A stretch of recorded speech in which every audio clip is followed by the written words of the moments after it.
Surat Edaran Kepala BKN nomor 10 tahun 2024 tentang ujian penyesuaian kenaikan pangkat. Ini yang kenaikan pangkat ya. Ini share slide-nya dari Ari ini. Mas Ari yang share slide ya. Ini slide-nya yang mana Mas Ari izin? Slide yang UPKP atau slide yang ujian dinas? Oh ya, ujian dinas tingkat 1 ya. Ya, jadi ini izin Bapak Ibu. Tadi saya sudah menyampaikan beberapa PPT ya, karena untuk sesuai dengan surat Wakil Kepala BKN bahwa sudah ada pedoman untuk pelaksanaan ujian dinas tingkat 1, ujian dinas tingkat 2, ujian dinas penyesuaian ijazah, ujian penyesuaian ijazah ke SMA, SMP, SMA, D3, S1 dan seterusnya. Dan masing-masing sudah ada pedomannya sendiri-sendiri. Jadi tadi itu sudah saya share ke Mbak Linda, nanti Mbak Linda minta tolong supaya itu juga di-share ke seluruh peserta. Jadi kalau untuk yang ujian dinas tingkat 1 ke ujian dinas tingkat 1. Kalau yang ujian dinas tingkat 2 ke ujian dinas tingkat 2, yang UPKPS D3 ke atas, UPKP-nya yang slide-nya itu gitu. Jadi sudah masing-masing. Tapi pada kesempatan ini nanti kita akan membicarakannya secara keseluruhan ya. Dan tadi mungkin di paparannya Pak lagi Mas Ari ya, ke Pak Ari ya, Pak Ari juga nggak apa-apa karena dia sudah punya putra 2 ya Bapak Ibu. Jadi Mas Ari ini sudah tidak single lagi sebenarnya ya. Sudah walaupun wajahnya masih muda gitu, tapi memang dia sudah punya 2 putra atau putri ya, yang cantik-cantik itu ya.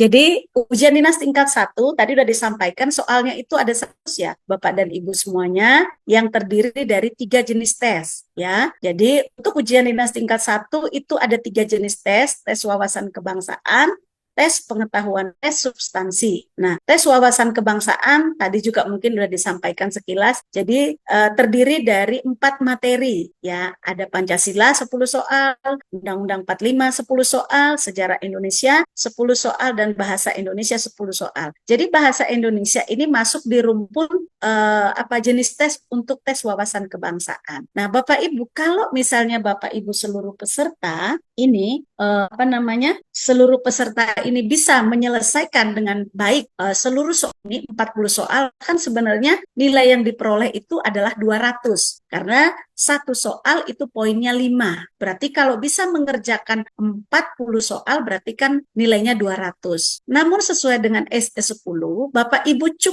cukup bisa menyelesaikan 20 soal dari 40 soal dengan nilai 100, maka itu sudah memenuhi nilai ambang batas. Jadi cukup punya 100, artinya bisa 50% mengerjakan dengan tepat, itu sudah lulus passing grade. Nggak sulit kan ya Bapak Ibu ya? Cuma bisa mengerjakan 20 soal ya dari tes wawasan kebangsaan tersebut, Bapak Ibu sudah nilai ambang batasnya sudah terpenuhi. Ya sebenarnya secara simpelnya mungkin dari materi ujian Pancasila saya bisa mengerjakan 5 soal, Undang-Undang 45 5 soal, Sejarah Indonesia 5 soal, Bahasa Indonesia 5 soal, kan 20. Sebenarnya saya sudah memenuhi nilai ambang batas. Kemudian tes pengetahuan umum yang terdiri dari sistem perencanaan pembangunan nasional, peraturan kepegawaian, pelayanan publik, perkantoran, dan juga literasi digital. Jadi di TPU ini ada 5 materi ujiannya ya Bapak Ibu. Nah, untuk yang sistem perencanaan pembangunan nasional maupun literasi digital itu soalnya cuma 5. Nah, Bapak Ibu ketika diakumulasikan di jenis tes ini, Bapak Ibu cukup bisa mengerjakan 15 soal dari seluruh materi yang diujikan ini dengan nilai 75, sebenarnya itu sudah memenuhi nilai ambang batas dari Bapak Ibu semuanya ya. Sudah memenuhi. Jadi tidak perlu harus 100 gitu ya. Jadi 75 dari nilai 200 sudah memenuhi nilai ambang batas.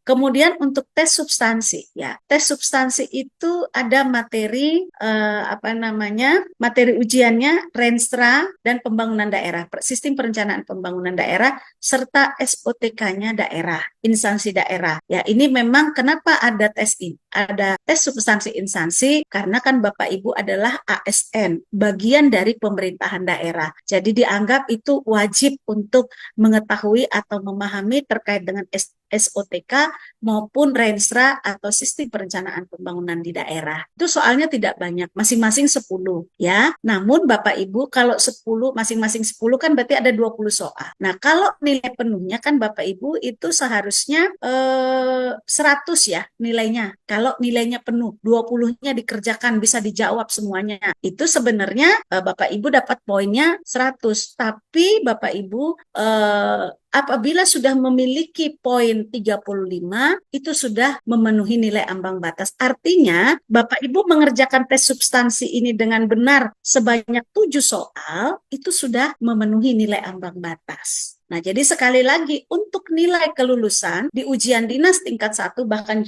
di ujian dinas tingkat 1 ini, bukan dilihat dari nilai akumulasinya, tapi dilihat dari nilai yang diperoleh dari setiap, jadi dari 3 jenis tes ini tadi. Jadi ketiga unsur ini harus terpenuhi, memenuhi nilai ambang batas, barulah dikatakan Bapak Ibu bisa lulus ujian dinas tingkat 1. Mudah-mudahan sampai di sini kita mengerti ya Bapak Ibu ya, memahaminya. Ya, jadi jangan nanti ada yang mengatakan gini, seringkali begini, waduh nilai saya kan tinggi gitu ya. Tinggi tapi kenapa kok nggak lulus? Itu karena salah satu dari jenis tes itu ada yang tidak memenuhi nilai ambang batas sehingga Bapak Ibu dinyatakan tidak lulus. Nah, kemudian waktu pelaksanaannya selama 90 menit atau 1 jam 30 menit seperti itu ya. 1 jam 30 menit. Jadi kalau besok kita ujian di jam 9, Bapak Ibu jam 10.30 sudah bisa keluar. Nah,